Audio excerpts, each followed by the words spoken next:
გამარჯობა, მოგესალმებით ყველას, მე ვარ ბექა პატურაშვილი, ეს არის Redline. დიდი მადლობა რომ მიყურებთ. საინტერესო სიახლე გვაქვს. შესაძლოა ერთი კვირის განმავლობაში უკრაინამ და რუსეთმა ერთმანეთის ენერგოობიექტები არ დაბომბონ. ამ გადაწყვეტილებაზე მექნება პირველ ნაწილში საუბარი, მის პოლიტიკურ მხარეზე, რა ფასი აქვს, რა წინაპირობები ქონდა ამ პროცესს და შესაძლოა თუ არა რომ მივიდეს შემდეგში უფრო დიდ პოლიტიკურ გადაწყვეტილებებამდე, სამშვიდობო გადაწყვეტილებებამდე ან ცეცხლის შეწყვეტამდე და ასევე ვისაუბრებ ამ გადაწყვეტილების პრაქტიკულ მხარეზე, რა ფასი აქვს ამას უკრაინის მოქალაქეებისთვის. ასევე ამ ვიდეოში შევეხები ბოლო 2-3 დღის განმავლობაში განვითარებულ მნიშვნელოვან მოვლენებს, რაც ეხება რუსეთ-უკრაინის ომს, გადავხედავთ საინტერესო სიახლეებს. შევეხებით ასევე ფრონტის ხაზზე არსებულ სიტუაციას და დავხედავთ რუკას, რა შეიცვალა ბოლო 2-3 დღის განმავლობაში. აქვე გეტყვით, რომ თუ მანამდე როგორ ვითარდებოდა პროცესი, ის გაინტერესებთ, რომ უწყვეტობა გქონდეთ, შეგიძლიათ ნახოთ წინა ვიდეო ამ არხზე განთავსებული. აქვე მოგიწოდებთ დასაწყისშივე, რომ თუ არ ხართ არხის გამომწერები, გამოიწერეთ, თუ მოგეწონებათ ასევე ვიდეო, დაალაიქეთ და კომენტარებში გამოხატეთ თქვენი აზრი იმ ყველაფერზე, რასაც მოისმენთ ახლა და რასაც ნახავთ. დავიწყოთ ამ ენერგოზავით. შესაძლო ენერგო მზავით, ასე ვთქვათ, იმიტომ რომ ჯერ კიდევ ბევრი კითხვის ნიშანი არსებობს ამ ერთი კვირის განმავლობაში, რა მოხდება და მოვა თუ არა ეს სისრულეში, ეს გადაწყვეტილება კაცმა არ იცის.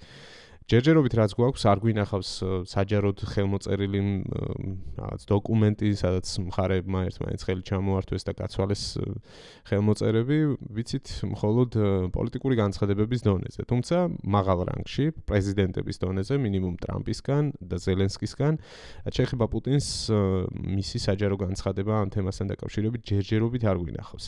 რა იყო წინაპირობები? აბუ-დაბიში იმართებოდა მოლაპარაკებები რუსული და უკრაინული დელეგაციების ჩართულობით რამდენიმე დღის წინ. შემდეგ იყო ტრამპის განცხადება მედიასთან, სადაც მან თქვა, რომ მისთვის შემაშფოთებელია მდგომარეობა, რომელიც არის უკრაინის ქალაქებში, რომ -20 გრადუსში ადამიანები გათბობის და ელექტროენერგიის გარეშე არიან. ამას მოყვა უკვე ტრამპის პოსტი სოციალურ ქსელში, სადაც მან დაწერა, რომ სატელეფონო საუბარი ჰქონდა ვლადიმერ პუტინთან, მას უთხრა თავისი შეშფოთების შესახებ, რომ მას სურს, რომ შეწყვიტოს დარტყმები რუსეთმა უკრაინის ენერგოობიექტებზე და ამის შესახებ მიიღო თანხმობა. ახლა კი გვაქვს უკვე რამდენიმე საათის წინ გაკეთებული ზელენსკის განცხადება, სადაც მან, ასე ვთქვათ, იმედი გამოთქვა, რომ ეს შეთანხმება შესრულდება, მაგრამ მის განცხადებაშიც იგრძნობა გარკვეული კითხვის ნიშნები. თავის მხრივ ამბობს, რომ ის მზად არის და უკრაინული მხარე მზად არის სამშვიდობო პროცესს ხელი შეუწყოს, მაგრამ საბოლოოდ ამბობს, რომ ვნახოთ რა მოხდებაო. მოდით ჩავართოთ ეს განცხადება. Саме так, як потрібно для тривалого миру всі можливості досягти миру, гарантувати безпеку, використовуємо.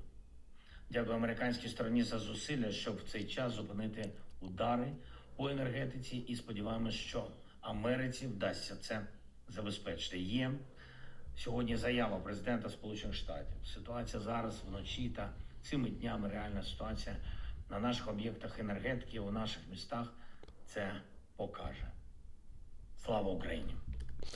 ხო, ანუ ამერიკის შეერთებულ შტატებს მადლობას უხდის ჩართულობისთვის და ამბობს, რომ ტრამპმაც გააკეთა განცხადებაო იმის შესახებ, რომ უნდა შეწყდეს ენერგოობიექტებზე იერიშები.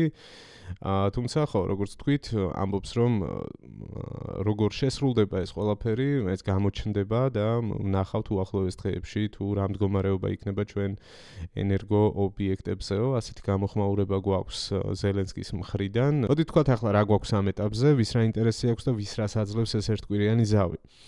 უკრაინის ინტერესი გასაგებია, მათი ხალხი პირდაპირ გაგებით იყინება, იტანჯება, ათობით და ასობით ათას ადამიანს არ აქვს გათბობა და ელექტროენერგია. სწორედ ამ მიზანმიმართული გამუდმებული დარტყმების შედეგად უკრაინული ეს ტექნიკური ჯგუფები ერთი პრობლემის მოგვარებას ვერ ასწრებენ, როცა მეორე ემატება ამ ყველაფერს, ყოველდღიურად ბომბავდნენ ენერგოობიექტებს. კარვებია გაშლილი ქუჩებში, ამაზე წინა ვიდეოშიც მქონდა ნაჩვენები კადრები, რომ ხალხმა ელემენტარული მოთხოვნები დაიკმაყოფილოს, ვთქვათ, რაღაც ცხელი საკვები მიიღოს და ცხელი სასმელი, ან ტელეფონი დატენოს და სახლებშიც კი პატარა კარვები აქვთ იმისთვის, რომ რაღაც ტემპერატურა შეინარჩუნონ და ბავშვები მაინც გაათბონ. მათ ძალიან უჭირს სისტემასაც. შესაბამისად, ერთკვირიანი იქნება თუ თუნდაც რამდენიმე დღიანი შვება იყოს, რომ ამოისუნთქოს უკრაინის ინტერესში ეს ყველაფერი შედის. მეორეა რომ ეს თავად ეს ერთკვირიანი ვადაც ცინიკური არის, თუ ამოვალთ მორალური საკითხიდან, რომ ვინმეს კეთილის მსურველ პუტინს ამ შემთხვევაში სურს, რომ ადამიანები ნაკლებად იტანჯებოდნენ და კაი ტიპია იმის გამო, რომ ტრამპის ამ წინადადებას დათანხმდა. ასე თუ შევხედავთ საკითხს, რა თქმა უნდა, აბსურდია. თუ მას მოქალაქეების ბედი აღელვებს, ცხადია, საერთოდ არ უნდა ბომბავდეს ენერგოობიექტებს და სამოქალაქო ინფრასტრუქტურას, ეს საერთოდ არ არის ლეგიტიმური სამხედრო სამიზნე. ეს აბსოლუტურად გასაგებია, თუმცა მილიონჯერ ვთქვით და კიდევ გავიმეორებ, თუ რატომ აწყობს ეს პუტინს, იმიტომ რომ ხალხის დემორალიზება მოხდეს, წნეხი გაიზარდოს ხელისუფლებაზე და საბოლოოდ მათ მიიღონ ეს კაპიტულაციის პირობები, რასაც პუტინის თავაზობს. ახლა ვთქვათ, რუსეთს რას აძლევს ეს ამბავი და რატომ არის მომგებიანი პოლიტიკურად პუტინისთვის.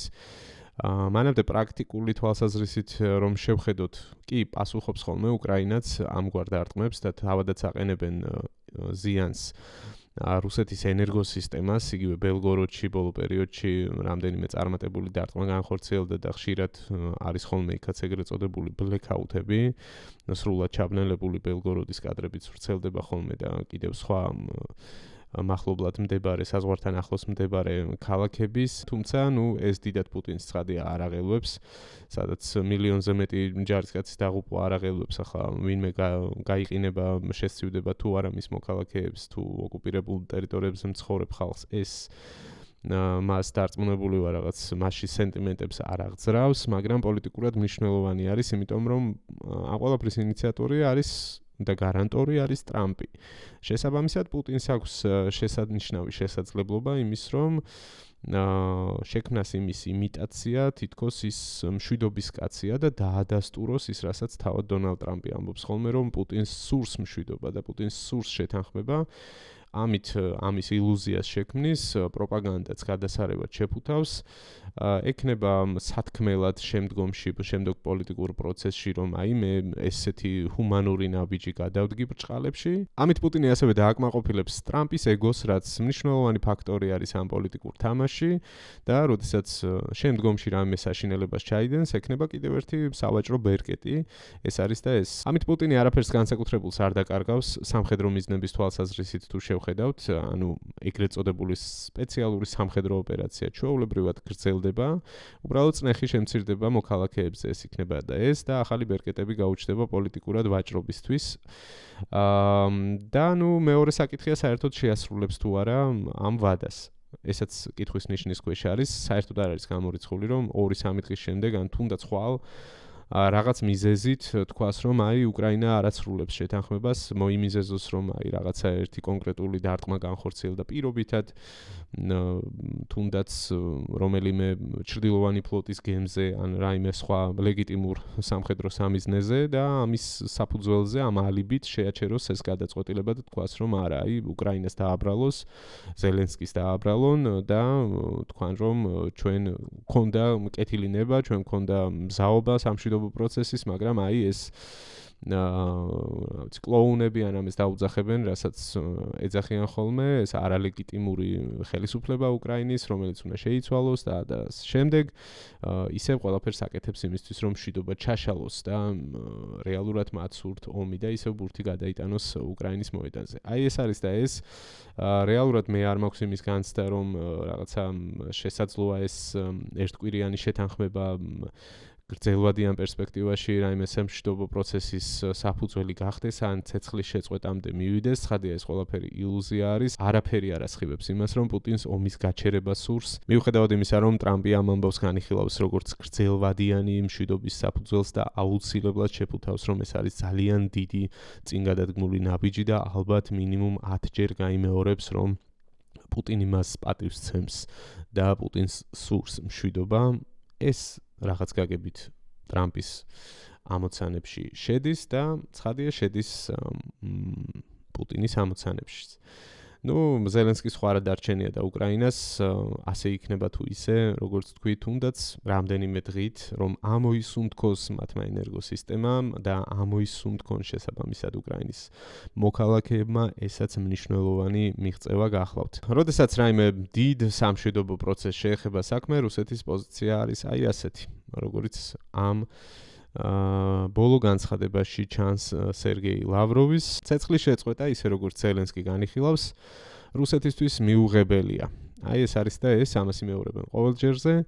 ისინი არ ცნობენ ზოგადად ზელენსკის და უკრაინის არსებული ხელისუფლების ლეგიტიმაციას, არც კი უშვებენ იმას, რომ რომელიმე ქვეყნის წარმომადგენელი სამხედრო უკრაინის მიწაზე განთავსდეს სამშვიდობო შეთანხმების შემთხვევაში. ისინი მოითხოვენ უბრძოლველად ტერიტორიების დათმობას, უკრაინის არმიის მოცულობის შემცირებას და კიდევ ბევრი და ბევრი. ანუ მოკლედ რომ ვთქვათ, ითხოვენ უკრაინის კაპიტულაციას, ასე წარმოუდგენიათ მათ ამ კონფლიქტის პოლიტიკური გადაწყვეტა, წინააღმდეგ შემთხვევაში ამბობენ, რომ სპეციალური სამხედრო ოპერაცია უბრალოდ გაგრძელდება, ვიდრე თავის მიზნებს არ მიაღწევს. ეს არ არის მხოლოდ ჩემი მოსაზრება, ამაზე საუბრობს მაგალითად ომის შემსწავლელი ინსტიტუტი, რომელიც გამოეხმაურა ამ ერთკვირიან შესაძლო ზავს და აქვე ამ ანალიზში ისინი ერთმანეთისგან მიჯნავენ აბსოლუტურად 7 დღიან შეთანხმებას და ხანგრძლივ სამშვიდობო პროცესს. ხაზგასმით აღნიშნავენ, რომ კრემლი არ განიხილავს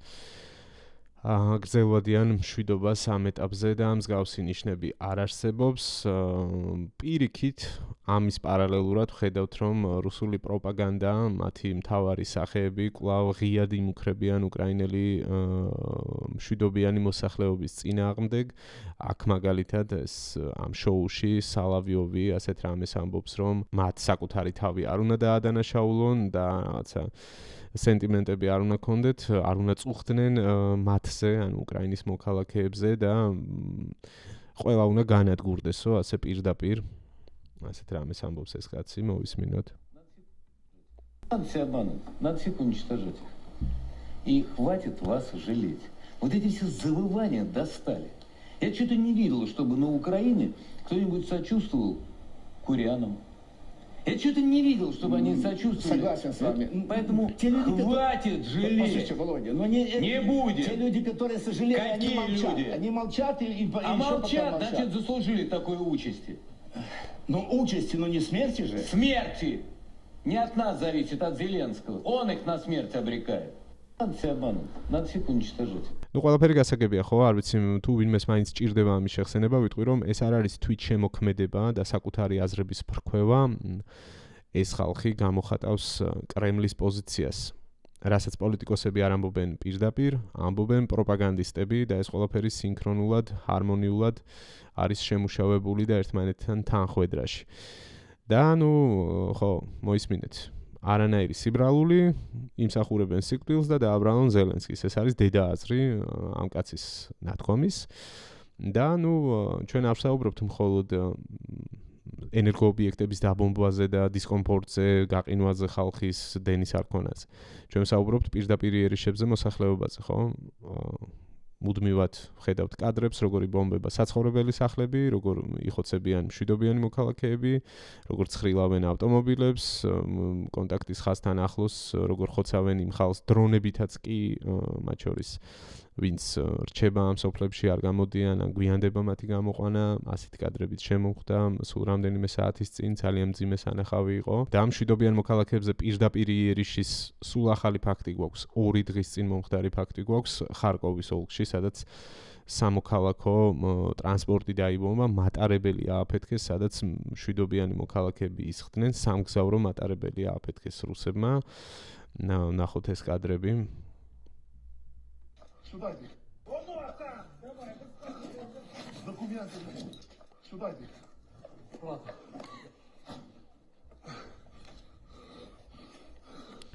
დააგვირდით ხო, ბავშვი ჩამოყავს, ანუ ხალხი გზავრობდა, ბავშვები, ოჯახები და ვაგონები იწვის. Мужики, помогайте, идите сюда. Сюда пошли. Возьми. Пошли. Возьми чемодан, поможи, братина. День рождения.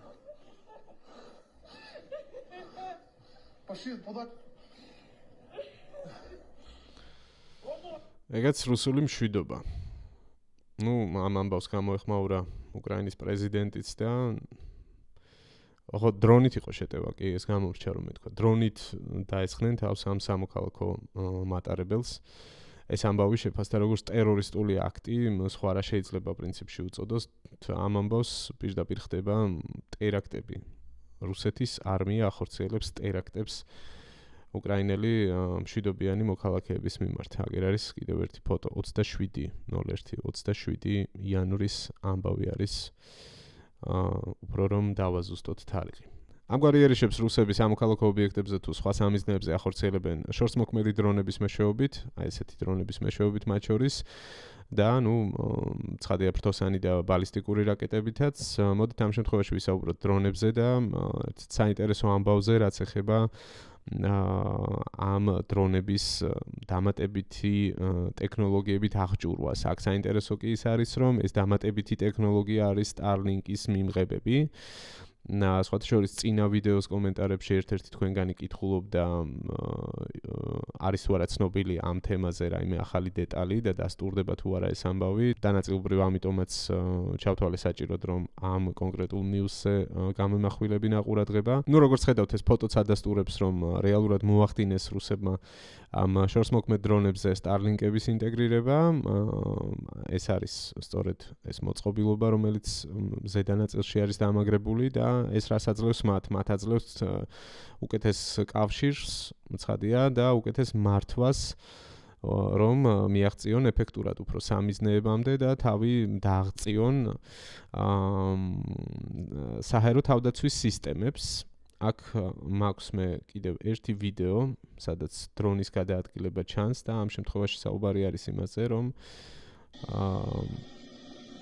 ძალიან დაბალ სიმაღლეზე მოძრაობს ეს დრონი, სწორედ ამ ინტერნეტ კავშირის დამსახურებით და უკეთესი მართვის დამსახურებით და ეს უფრო ართულებს მის ჩამოგდებას, ეს უფრო ზრდის ალბათობას, რომ მას მიზანს მიაღწიოს. მან მიზანს მიაღწიოს. ეს კონკრეტული დრონი ჩამოაგდეს, როგორც ხედავთ, ეს არის ვერტმფრენიდან გადაღებული კადრი, ვერტმფრენებს უკრაინელები ძალიან აქტიურად იყენებენ დრონების ჩამოსაყრელად, დამონტაჟებული ტყვიან ფრქვევებიდან ცეცხლს უხსნიან და აზიანებენ. აი ესეთი ფაქტი გვაქვს ამ შემთხვევაშიც მოცემული, თუმცა ამ კადრში საინტერესო სწორედ ის არის, რაც აღნიშნე, რომ ძალიან დაბალ სიმაღლეზე გადაადგილდებოდა და აღწერაშიც სწორედ ეს ინფორმაცია არის მოცემული. ისევ წინა ნიუს რომ დაუბრუნდე, აქ საუბარია იმაზე, რომ უკრაინის თავდაცვის სამინისტრომ უკვე მიმართა SpaceX ილონ მასკის კომპანიას იმისთვის, რომ ამ პრობლემის როგორმე გადაწყვეტა მოხდეს. პრობლემა არის ფაქტია, სკანდალური ამბავია პრინციპში, ამერიკული კომპანია, მასკის კომპანია, რომელიც იდეაში ომის დაწყების დღიდანვე ეხმარება უკრაინას, რომ უზრუნველყოს ფრონტზე მათ შორის ინტერნეტის კავშირი უკრაინელი სამხედროებისთვის და ამ დროს Starlink-ებს რუსები იყენებენ თავად უკრაინის მათ შორის სამოქალაქო ობიექტების დასაბომბად, ხო? სერიოზული ამბავია. მეორე საკითხია, როგორ შეიძლება მოხდეს ამის ტექნიკურად გადაწყვეტა. როდესაც ამ თემის მიმოხილვებს ვეცნობოდი, აქ შემოდის ესეთი წინააღმდეგობა, რომ მაგალითად ფრონტის ხაზზე დიდი ალბათობით რთულია იდენტიფიცირება, იქ სადაც იგივე ნაცრისფერი ზონებია და ვერ გაიგებ ვინ რომელ შენობაში მაგალითად არიან უკრაინელები, რომელ შენობაში არიან რუსები, სად ვისი პოზიცია და ეს ყველაფერი რთული დასადგენი არის რეალურ საბრძოლო მოქმედებებში. ერთი და იგივე სივრცეში მაგალითად რთულია დაადგინო ვინ ფლობს კონკრეტულ მოწყობილობას და გაუთიშო მას სიგნალი. ანუ ასეთი თემა შემოდის, ყოველ შემთხვევაში ამ განხილვების დროს ეს წამოიჭრა, რომ შესაძლოა ეს იყოს მთავარი წინააღმდეგობა, რომ შერჩევა გაუჭირდებათ, რომ ვიღაცას გაუთიშონ და ვიღაცას არა. შესაძლოა მიზანი იყოს, რომ რუსებს გაუთიშონ Starlink-ის სიგნალი და ამ დროს უკრაინელ სამხედროებს გაუთიშონ ეს Starlink-ის სიგნალი. თუმცა ეს წმინდა ტექნიკური საკითხი არის და შესაძლოა, რომ არსებობდეს რაიმე გადაწყვეტა, ეს უნდა გააკეთოს სწორედ Starlink-მა, კომპანიამ, რომელიც არის მიმწოდებელი, სერვისის მიმწოდებელი და ნახოთ როგორ წავა ეს ამბავი. მოიძებნება თუ არა გზა იმისთვის, რომ კონკრეტულად უფრო ზუსტად მოხდეს იდენტიფიცირება და მოხდეს იმის უზრუნველყოფა, რომ რუსებმა ვერ ისარგებლონ აი ამ სერვისით, რომელსაც ისინი ყველა შესაძლებლობას იყენებენ და ყველა ამ თანამედროვე ომში ყველა ცდილობს რომ რაღაც ახალი ხრიკი მოიფიქროს, რაღაც მარტივი გადაწყვეტა მოიფიქროს, რომ მიზანს უფრო ეფექტურად მიაღწიოს. ეს გასაკვირი არ არის, ეს არის მორიგი ასეთი შემთხვევა და ამას სჭირდება რეაგირება, რაიმე საწინააღმდეგო მეთოდის მოფიქრება. ეს ვიდეო უკვე ვნახეთ და შემდეგი დიდი თემა.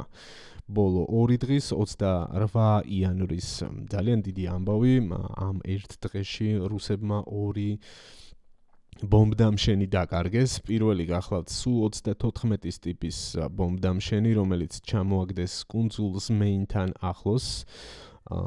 და შემდეგ გავრცელდა ასეთი ცნობებიც, რომ სუ 34 ჩამოაგდეს პატრიოტის სისტემის ჰაერსაწინააღმდეგო რაკეტით. ესაც კიდევ ცალკე ამბავი არის და მიანიშნებს პატრიოტის ეფექტურობაზე. კიდევ ერთხელ თავის მხრივ სუ 34-ის განადგურება სერიოზული დანაკარგი არის რუსეთის საჰაერო ძალებისთვის და ასევე საუბარია იმაზე, რომ სწორედ 28 იანვარს რუსეთის ავიაციამ კიდევ ერთი დანაკლისი განიცადა სუ 30 SM-ის ტიპის საბრძოლო თვითმფრინავიც იქნა ჩამოგდებული და ამ ორივე შემთხვევაში ასევე დამატებით შემიძლია გითხრათ, რომ საუბარი იყო იმაზე, რომ პილოტებიც განადგურდნენ. აქვე გეტყვით, რომ ეს არ არის მხოლოდ უკრაინელების მიერ გავრცელებული ინფორმაცია და რუსული ავიაგამანადგურებლების ჩამოგდების შესახებ დაადასტურეს ინფორმაცია თავად რუსულმა წყაროებმაც. მეორეს მხრივ მათ ჰქონდათ გუშინ დიდი ზარზეიმი იმის შესახებ, რომ უკრაინელებს F-16 ამერიკული ავიაგამანადგურებელი აუფეთქეს. გავრცელდა აი ეს კადრებიც. ჩავრთოთ. სადაც ჩანს დრონის მიფრენა ობიექტზე. აი აქ ჩანს კადრში თვითმფრინავი და მითითებულია ინფორმაცია, რომ ეს არის F-16, მაგრამ როგორც მოგვიანებით გაირკვა, ეს სიხარული რუსეთის მხრიდან იყო ნაადრევი და უსაფუძვლო იყო, რაც მნიშვნელოვანია, იქიდან გამომდინარე, რომ განადგურებული არის არა F-16, არამედ განადგურდა მისი მაკეტი. სატყუარა, ასე ვთქვათ, რომელსაც იყენებენ როგორც თვითმფრინავების, ასევე სხვა სამხედრო ტექნიკის შემთხვევაში, მსგავსი მაკეტები, რომელიც მაქსიმალურად არის მიმსგავსებული, დამზადებულია იგივე ჰაერსაწინააღმდეგო თავდაცვის სისტემებისთვის, არსებობს იგივე პატრიოტის სისტემების ანალოგები, რომლებიც განთავსებული აქვთ სხვადასხვა ადგილებში, იმისთვის რომ არასწორი სამიზნე შეარჩიოს მოწინააღმდეგემ და შეიყვანონ ისინი შეცდომაში. მოკლედ ეს დადასტურდა, რომ F-16 არ იყო რეალურად, მოხდა მისი ანალიზი, აი ამ კადრში დარტყმის მომენტში სტოპ კადრი რაც არის მოცემული ჩანს მისი გარკვეული მახასიათებლები იმისთვის, რომ დადგენილიყო, რომ ეს არ იყო ნამდვილი თვითმფრინავი, შედარება მოხდა მაგალითად აი ამ ჰაერის შემშვების, აქ არის მაკეტზე სამკუთხედი ფორმის და რეალურად აი ესეთი ფორმის არის მაკეტზე, სამკუთხედი ფორმის როგორც ხედავთ, რეალურად კი ასე გამოიყურება ნამდვილი F-16-ის ეს ჰაერის შემშვები, შესაბამისად მარტივად გაიშიფრა, რომ ეს ამბავი ნაადრევის სიხარული აღმოჩნდა და სასურველის რეალობად გასაღება მხოლოდ რუსეთის მხრიდან. ამის პარალელურად წარმატებული სამხედრო ოპერაციების ამსახველი ვიდეო კადრები გაასაჯაროვა უკრაინულმა მხარემ, რომელიც სწორედ მოწინააღმდეგის ავიაციის განადგურებას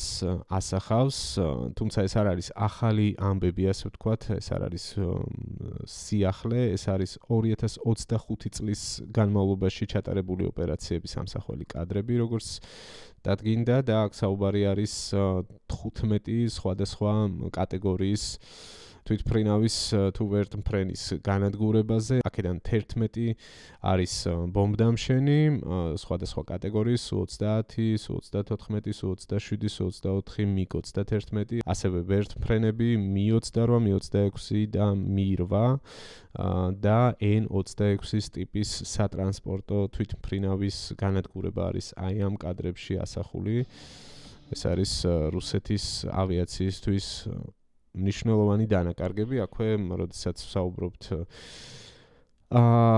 ავიაციის წინააღმდეგ განხორციელებულ იერიშებზე, ყველას ალბათ გვახსენდება ოპერაცია ობობის ქსელი, რომელიც ყველაზე დიდი გასროლა იყო უკრაინის სამხედრო დაზვერვის მხრიდან, სადაც 1/13 რუსული სტრატეგიული ავიაციის ერთი უნიკალური ოპერაციის ფარგლებში განადგურდა. სატვირთოებზე კონტეინერში ჩამონტაჟებული დრონები, რომელიც ბაზებთან ახლოს მიიყვანეს და იქიდან ააფრინეს, უმაგრესი ოპერაცია, რომელიც ჩაატარა უკრაინამ და კიდევ ერთხელ ღირს რომ აღვნიშნოთ, ამ შემთხვევაშიც დადასტურებული და დოკუმენტირებული მასალა გვაქვს რუსეთის სამხედრო ავიაციის შესაძლებლობების განადგურების შესახებ. საკმაოდ შთამბეჭდავი ჩამონათვალი, რაც უკვე გაგაცანით. გადავინაცვლოთ შემდეგ სიახლეზე, რომელიც ავიაციას ეხება ასევე და ამით პრინციპში ავიაციაზე საუბარს დავასრულებ და სხვა საინტერესო სიახლეებზე გადავალ.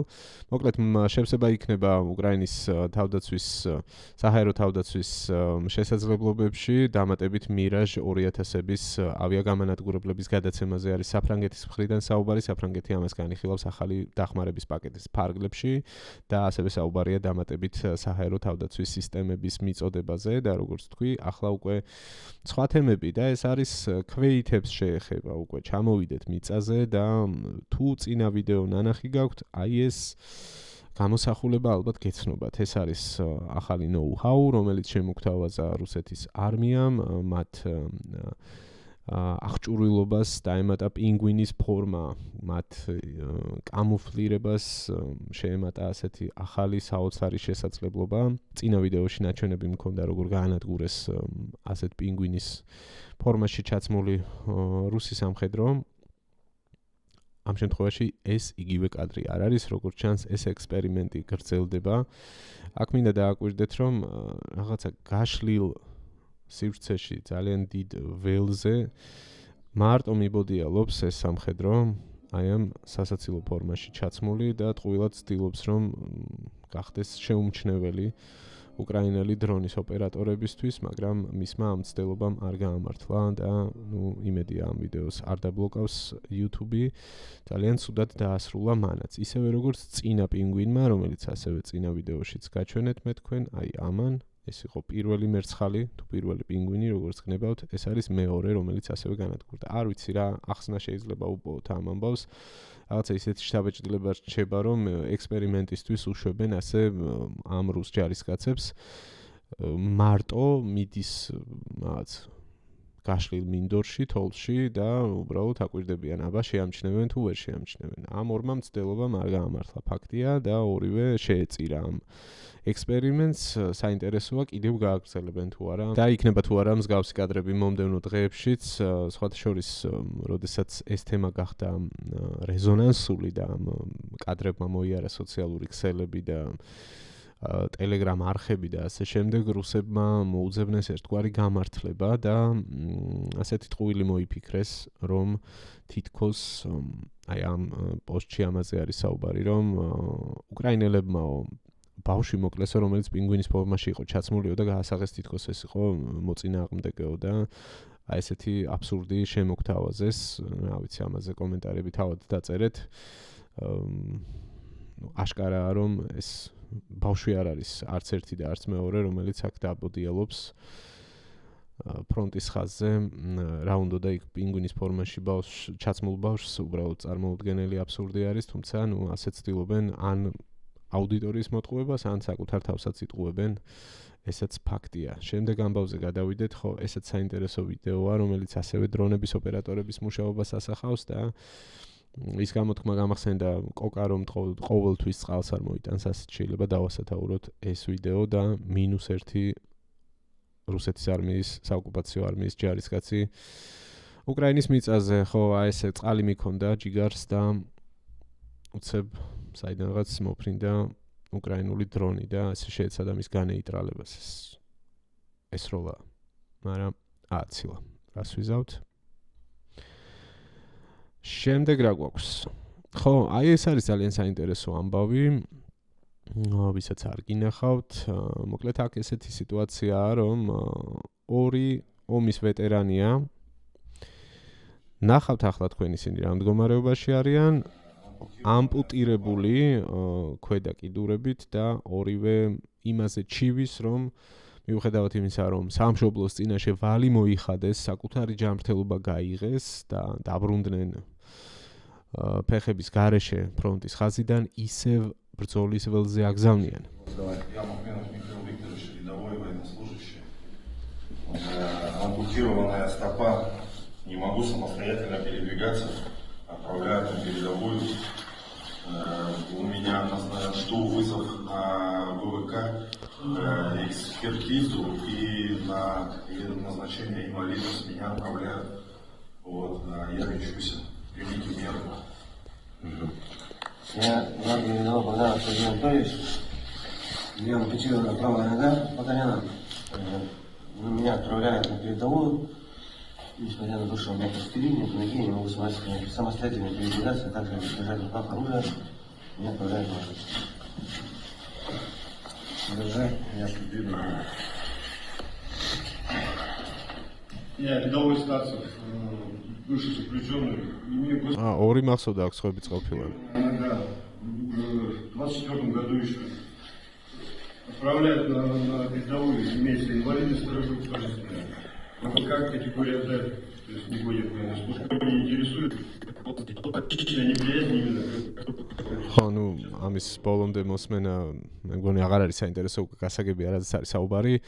ორ რამეზე მეტყოლებს ეს ამბავი, ერთი ის, რომ რუსეთის სამხედრო და პოლიტიკურ ხელმძღვანელობას საერთოდ არ აინტერესებს ჯარისკაცის მდგომარეობა, მათთვის ეს არ არის ღირებულება, მათი დაცვა, მათი ინტერესები, მათი მდგომარეობა, მათთვის ეს ხალხი უბრალოდ არანაირ ფასეულობას არ წარმოადგენს, ეს ერთი და მეორე არანაკლებ მნიშვნელოვანი ამბავი ის არის, რომ თუ ასეთ მდგომარეობაში მყოფ ხალხს ხელმეორედ უშვებენ ფრონტზე, ეს მეტყველებს, რომ მათ აქვთ ადამიანური რესურსის პრობლემა, მათ აქვთ მოხალისეების პრობლემა, მათ აქვთ კონტრაქტის ხელმოწერის მსურველთა ნაკლებობა, აქვთ დანაკარგები ფრონტზე, ეს ახალი ამბავი არ არის და მათ ჭირდებათ შევსება.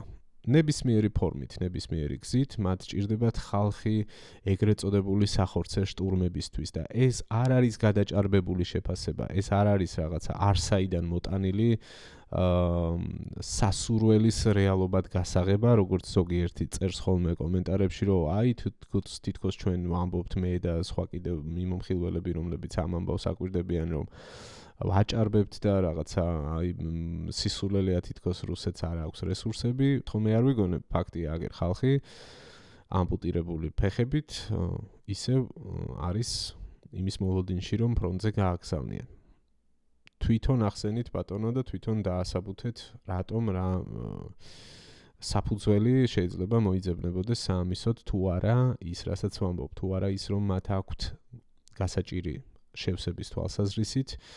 ეს ყველაფერი საინტერესოა იმ ფონზე ხდება, რომ უკრაინელები აანონსებენ უფრო მეტ დანაკარგებს მოწინააღმდეგის რიგებში და ამბობენ, რომ მათი გეგმა არის, რომ თუ მაგალითად დეკემბრის თვეში 2025 წლის ბოლოს 35,000 განადგურებული, ანუ აქ იგულისხმება როგორც დაღუპული, ასევე მძიმედ დაჭრილი და ბრძოლიდან ჩახსნილი რუსი სამხედრო იყო მათ ანგარიშზე, მათი მიზანი არის, რომ ეს რაოდენობა 50,000-მდე გაზარდონ, ამით შეცვალონ ბალანსი და უფრო მეტი გაუნადგურონ მოწინააღმდეგეს, ვიდრე ამის მობილიზების, ვიდრე შევსების რესურსი მათ გააჩნიათ და ამით შეეცდებიან ისინი ცოცხალი ძალის გამოფიტვას რუსეთის საოკუპაციო არმიის. ვნახოთ როგორ გამოუვათ მათ ეს ამბავი, თუმცა სიმპტომები ნამდვილად არის იმისა და ეს კადრებიც მაგის დამადასტურებელია, რომ პრობლემა არსებობს.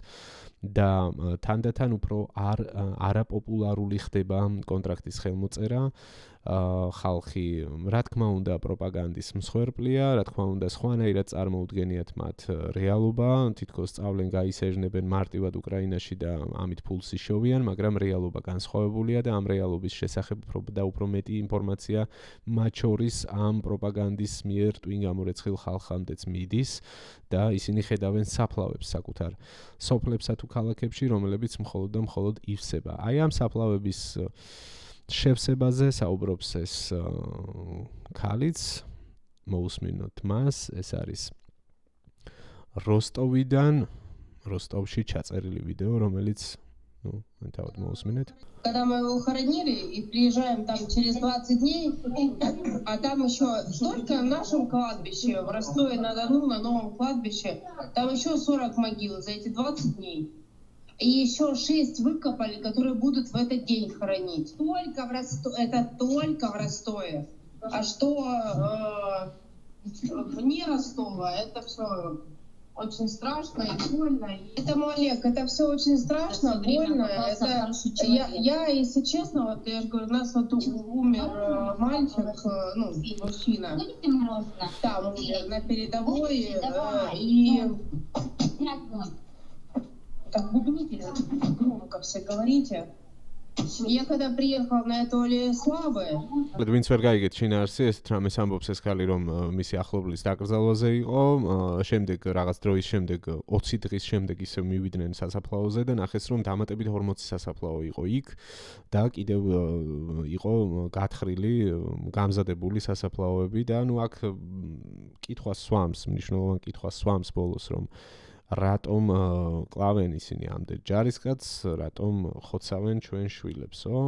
არაფრის გამო. აი ეს არის მთელი ამბავი, რომ ხალხი, რომელიც ვერ იღებს, არ იღებს ინფორმაციას თუ არ აინტერესებს, საბოლოოდ ფაქტების წინაშე დგებიან, საბოლოოდ მაინც საკუთარი თვალით ხედავენ ამ ომის შედეგებს, რომ ეს სადღაც შორს არ ხდება მათგან, ეს მხოლოდ უკრაინელების თავის ტკივილი არ არის, ეს მხოლოდ მათთვის გამდიდრების საშუალება არ არის, ზოგი მათგანისთვის, ვინც დაკავშირებული არის ამ ეგრეთ წოდებულ სამხედრო ოპერაციასთან და ეს უკვე აისახება ხალხზე, მათ გარშემო, მათ ოჯახებზე, მათ ნათესავებზე, მათ მეზობლებზე და მხოლოდ მატულობს სასაფლაოები რუსეთში.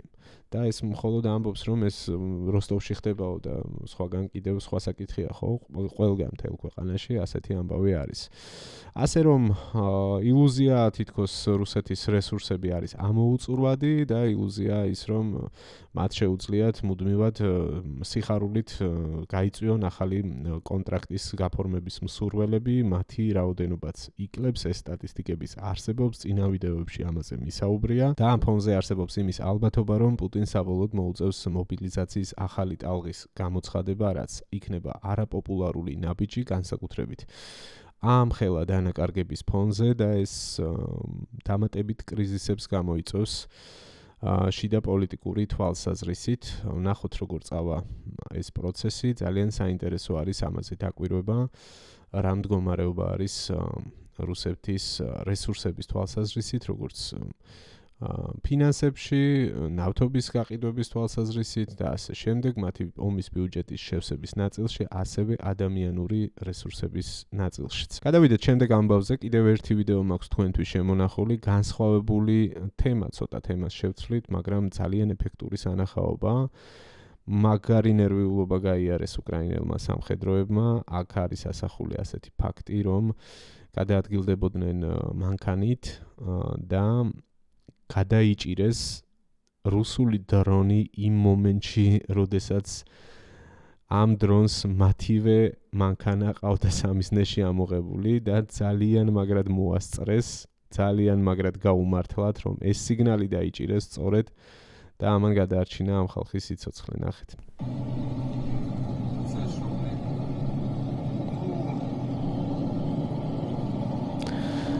აი აქ დაიჭირეს სიგნალი, ხედავენ გამოსახულებას, ოღონდ ჯერ არ იციან, რომ მათი მანქანა არის, ვისაც მიყვება.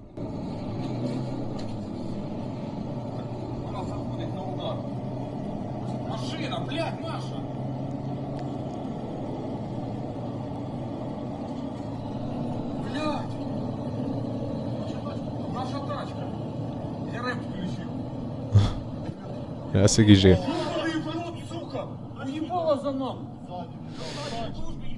აი აქ დააკვირდით ხო, ანუ ჯერ გამოსახულება ჩანს, შემდეგ უკვე ეკრანიდან გამოსახულება ქრება და ციმციმს იწყებს, ეს არის მომენტი, როდესაც სიგნალის ჩახშობა მოხდა და დრონმა დაკარგა სამიზნე. ანუ ამ მომენტში გადარჩნენ ისინი, თუმცა მოასწრეს მანამდე დანახვა თავისივე მანქანის და თავისივე გადაადგილების და ნუ ეს რეაქცია კი ხედავთ, როგორიც ჰქონდათ.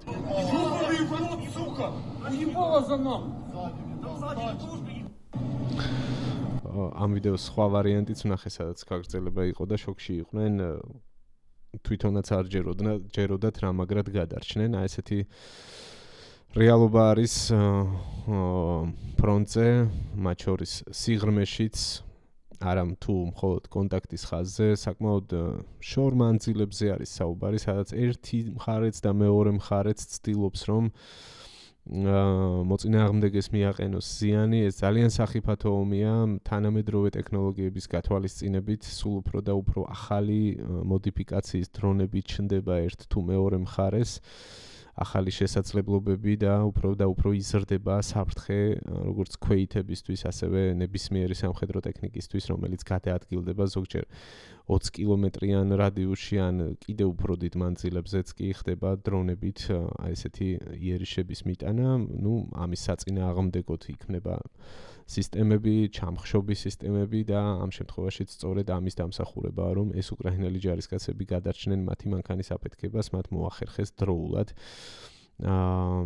მოწინააღმდეგის დრონის სიგნალის ჩახშობა, თუმცა დამეთანხმებით, რომ მხოლოდ ტექნოლოგიები არ არის გამართლებაც ძალიან დიდი საქმეა ამ შემთხვევაში, როგორ გინდა რომ ასე ზუსტად დაამთხვიო მომენტი და ასე ზუსტად აიცილო საფრთხე ვიღაცას ზეცაში ეს ჯარისკაცები ნამდვილად ძალიან უყვარს. კარგით, მოკლედ ბოლოს რუკას დავხედავ, წინა ვიდეოში მქონდა მიმოხილვა გასული ერთი თვის განმავლობაში პრინციპში რა შეიცვალა ფრონტის ხაზზე და ახლა ვნახოთ ბოლო ცვლილებები რა არის უშუალოდ 2-3 დღის განმავლობაში. ბოლოს არის 30 იანვრის განახლება, ჯერ ვნახოთ 29 იანვრის განახლება, აქ რა შეიცვალა, ეს არის დონეცკის ოლქი, კრამატორსკის მიმართულებით წაიწიეს რუსებმა როგორც ჩანს წინ, ერთი დღით უკან გადავალ დავაჩვენოთ ცვლილება, დიდი ბევრი არაფერი, პატარა წინსვლა არის აქ სლავიანსკი კრამატორსკის მიმართულებაზე. აქ რა ხდება მირნოჰრადი პოკროვსკის გარშემო რა შეიცვალა ბოლო დღეების განმავლობაში, ეს ისევ აქტუალური ზონა არის, ყველაზე ცხელი ზონა. კი ბატონო, არა, ბოლო დღეებში პოკროვსკის მიმართულებაზე ცვლილება არანაირი არ გვაქვს. კიდევ რა არის აქ საინტერესო, ვნახოთ. ეს უკვე არის 30 იანვრის განახლება და არის დნეპროპეტროვსკი ზაპოროჟიეს მიმართულება. ხულაეპოლედან ჩრდილოეთით დაფიქსირდა რუსების მცირე წინსვლა, არც ისე მცირე პრინციპში, აქ ერთი დასახლებული პუნქტი მთლიანად მოექცა წითელ ზონაში და გაიზარდა ნაცრისფერი ზონაც როგორც ხედავთ და შემდეგი ცვლილება ეს უკვე ეხება სუმის მიმართულებას თუ არ ვცდები. გამოვშალოთ. კი ბატონო, სუმის მიმართულება, აქ არის საინტერესო ამბავი, აქ ჩრდილოეთ ნაწილში ხომ ხედავთ რაც ხდება და ეს მანამდეც ასე იყო და ასევე სუმის აღმოსავლეთ ნაწილში, აი აქ არის ცვლილება, რაც მანამდე დიდი ხნის განმავლობაში არ ყოფილა. აი ეს პატარა შემოჭრა იყო საზღვრიდან და გაყინული ესეთი მდგომარეობა დიდი ხნის განმავლობაში, თუმცა ახლა გვაქვს მცირე, მაგრამ წინსვლა რუსების მხრიდან, რაც მიანიშნებს იმაზე, რომ აქ კიდევ ნაცრისფერი ზონა გაჩნდა, ხო, შეამჩნიეთ. ესე იგი ხო, რაღაც ახალი აქტივობა გვაქვს რუსების მხრიდან სუმის აღმოსავლეთ, სამხრეთ აღმოსავლეთ ნაწილში, როგორც ჩანს ისინი ცდილობენ, რომ ამ მიმართულებას ახალი ძალებით შეუტიონ, ყოველ შემთხვევაში ეს ნიშნები იკვეთება და ჩრდილოეთიდან და აღმოსავლეთიდან ორი სხვადასხვა შეტევის ხაზი განავითარონ. ნახოთ როგორ წავა ეს ამბავი, ეს არ ნიშნავს რომ ასე მოხდება როგორც მათ უნდათ, ცხადია იქნება აქ და არის მუდმივად წინააღმდეგობა, რუსები აქ დიდი ტემპებით წინ ვერ მიიწევენ და მხოლოდ ეს არის მათი მიღწევა, რასაც უყურებთ, მაგრამ საინტერესოა მაინც როგორ წავა ეს პროცესი, დავაკვირდეთ, შემდეგისთვისაც დავიმახსოვრებ და აუცილებლად ჩავხედავ ხოლმე სუმის მიმართულებად. სუმის მიმართულებას, სხვა მხრივ არაფერი, კუპიანსკში ისევ ალყაში არიან რუსები. დონეცკის ოლქში გაჩვენეთ რაც ხდება, აქ რა გვაქვს ბოლო, ხო, ეს ვნახეთ კრამატორსკის მიმართულებაზე, სხვა მხრივ ბოლო 28 იანვარს არის მცირე ცვლილება აქ და ისეთი განსაკუთრებული არაფერი ბოლო 2-3 დღის განმავლობაში არ გვაქვს. ვნახოთ აქ ასევე ზაპოროჟიეს მიმართულება, აქ სამხრეთიდანაც დაანონსებული აქვთ მათ შეტევების განხორციელება, როგორც ვიცით, გადავხედოთ ბოლო დღეებში აქ რა შეიცვალა. კი ბატონო, გვაქვს ცვლილება, განსაკუთრებული აქაც არაფერი, თუმცა აქ სტეპოვესთან გაიზარდა ნაცრისფერი მონიშნა. ანუ ეს ნიშნავს, რომ რუსების ეგრეთ წოდებული შტურმავიკები ცდილობენ პატარა ჯგუფებით, შესაძლოა 1-2-3 კაციანი ჯგუფებით შეაღწიონ ახალ პოზიციებამდე, იქ მოაწყონ დასაყრდენი და შემდეგ უკვე სხვებს გაუხსნან გზა, მაგრამ ეს ყველაფერი ხშირ შემთხვევაში ძვირად უჯდებათ ხოლმე. ყოველ შემთხვევაში შეგვიძლია ვთქვათ, რომ უკრაინის შეიარაღებული ძალები ფრონტის ყველა სექტორზე აკონტროლებს მეტნაკლებად სიტუაციას, მათი ფრონტის ხაზი ჩამოშლილი არ არის, ამ საფრთხესთან ისინი ახლოსაც არ არიან. ამას მუდმივად ხაზს უსვამ, რომ არ გამოვიდეს თითქოს რაღაცას ვალამაზებ, არა, რუსებს აქვთ წინსვლა ბოლო 1 წლის განმავლობაშიც, ბოლო 1 თვის განმავლობაშიც, თუმცა მათ არ აქვთ ისეთი მნიშვნელოვანი გარღვევები, ან მნიშვნელოვანი სტრატეგიული ქალაქების დიდი დასახლებული პუნქტების დაკავების მხრივ შედეგები, რომელიც შეესაბამება მათ ამბიციებს, რომელიც შეესაბამება პუტინის განაცხადს და მის გეგმებს, ასეთი რამ რეალობასთან ახლოსაც არ არის, მიუხედავად იმ პატარ-პატარა წინსვლისა, რასაც თვალს ვადევნებთ. მაგრამ საგულისხმოა, რომ ეს პატარ-პატარა წინსვლა რუსეთის საოკუპაციო არმიას უჯდება ძალიან ძვირი ფასი, როგორც სამხედრო ტექნიკის დანაკარგების, ასევე პირადი შემადგენლობის დანაკარგების თვალსაზრისით. ვნახოთ, როგორ წავა პროცესი ფრონტის ხაზზე, დავაკვირდეთ რა შეიცვლება მომავალშიც და აუცილებლად მექნება შემდგომ განხილვებში ამაზე საუბარი. ვნახოთ, რა მოხდება პოლიტიკურ ფლანგზე, ასე ვთქვათ, და რა მოხდება სამოქალაქო ნაწილში. როგორც ხედავთ, უკრაინა ისევ დიდი წნეხის ქვეშ არის, მისი მოქალაქეები ცივ-ზამთარში ისევ წნეხის ქვეშ არიან, არის ის თემა, რაზეც დავიწყე საუბარი თითქოს 1 კვირის განმავლობაში მათ მიეცემათ ამოსუნთქვის საშუალება, მაგრამ ვნახოთ, აქაც ბევრი კითხვის ნიშანი არსებობს. მთლიანობაში ამ ომის შეჩერების ან სამშვიდობო შეთანხმების ახლო მომავალში გაფორმების არანაირი ნიშანწყალი არ ჩანს. ეს არის და ეს პრინციპში რაც გვაქვს მოცემულობა ამ დროისთვის. მივადევნოთ თვალი პროცესებს, ამით დავასრულებ დღევანდელ ეპიზოდს. დიდი მადლობა ყურადღებისთვის. თუ ამ დრომდე შემორჩით და თუ საინტერესო იყო ეს განხილვა თქვენთვის, დაალაიქეთ ვიდეო. მარტივია, ძალიან კარგს გააკეთებთ თუ დაალაიქებთ და ხელშეუწყობთ რეიტინგის ზრდას ამ ვიდეოს შემთხვევაში. გამოიწერეთ არხი თუ არ გაქვთ გამოწერილი და გახდით ჩემი აუდიტორიის ნაწილი, დაწერეთ კომენტარებში თქვენი მოსაზრებები, რას ფიქრობთ იმ თემებზე, რაზეც ამ ვიდეოში მქონდა ყურადღება გამახვილებული. თუ უფრო მეტის გაკეთება გსურთ არხის მხარდაჭერისთვის, შეგიძლიათ გახდეთ ჩემი სპონსორები და ყველა მონაცემი ამისთვის Patreon-ის ლინკის, ანგარიშის ნომერიც, PayPal-ის ლინკიც არის ვიდეოს აღწერაში მოცემული. თქვენ ხართ ერთადერთი წყარო იმისთვის, რომ ხელი შევუწყოთ ამ პროექტის განვითარებას და აბა თქვენ იცით, თქვენი მხარდაჭერის იმედი მაქვს. დაელოდეთ შემდეგ ეპიზოდს. დიდი მადლობა ყურადღებისთვის. ნახვამდის.